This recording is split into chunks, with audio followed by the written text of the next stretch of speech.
All right, let's talk about a huge problem that's hiding inside one of our most important tools for fighting climate change.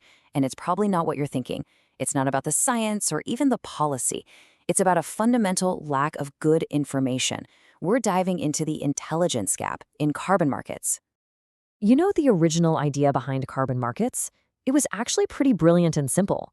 The plan was to create a system that puts a real financial cost on carbon emissions. Basically, make it expensive to pollute, which would then push everyone toward cleaner ways of doing things. But things have gotten, well, complicated. It's not just about slapping a price on the act of polluting anymore. Now, with billions of dollars flowing through the system, the real struggle is figuring out how to price the truth, the actual quality and impact of any given carbon credit. And this is a huge shift. See, pricing pollution is one thing, it's a number, you can measure it. But pricing truth, that's a whole different ballgame. It means trying to verify the quality of a forestry project deep in the Amazon, or the long-term effectiveness of some new carbon capture tech. Right now, buyers just can't easily see that quality, and the people running the good projects have a hard time proving it. And that's the real kicker here. The thing that's holding back literally trillions of dollars in climate finance isn't a failure of our climate goals. It's a failure of our information systems. It's a data infrastructure problem, and today we're going to unpack exactly what that means. To really get why this is such a big deal, you have to picture just how chaotic this market is. It's nothing like buying a stock on the New York Stock Exchange, where everything's in one place. Nope, carbon credits are scattered all over the place in this sprawling, disconnected mess. First off, you've got the registries. Think of them as the official scorekeepers, like Vera or Gold Standard. But yeah, each one has its own rulebook, its own methodologies, and its own separate pool of data.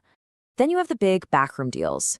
A ton of the really huge trades happen completely off the books, over the counter between two parties. We almost never see the real price or the terms of those deals.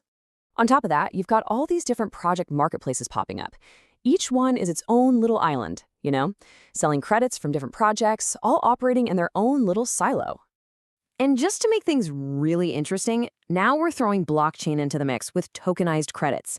They say it's for transparency, but for a lot of people, it just adds another layer of crazy complexity and a whole separate universe of data to track.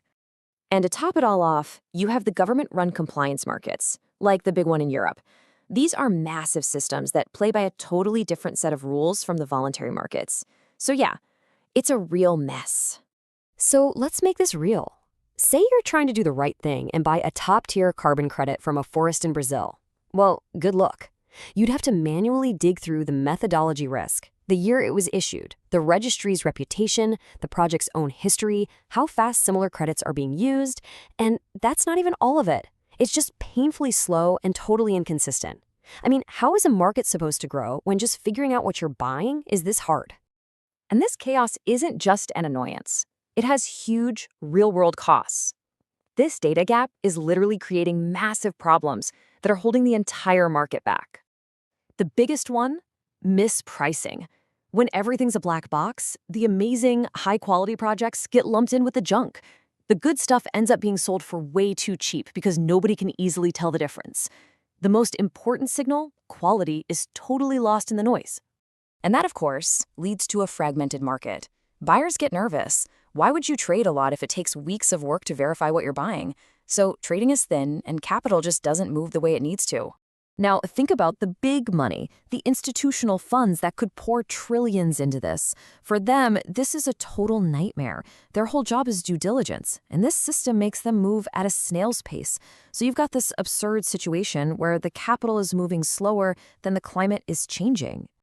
And let's not forget the PR disaster waiting to happen: greenwashing.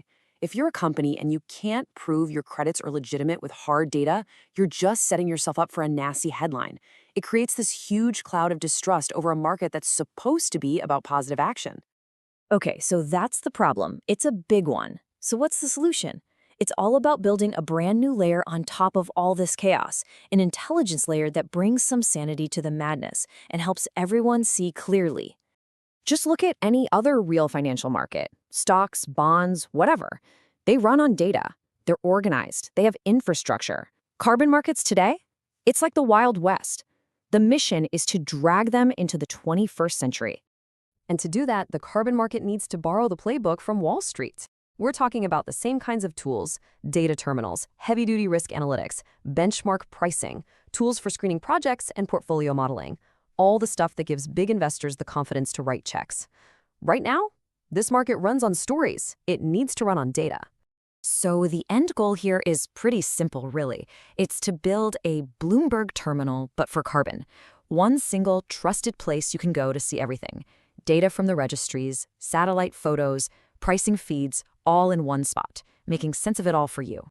And look, if we can actually pull this off, the upside is just immense. We're not just talking about cleaning up a messy market.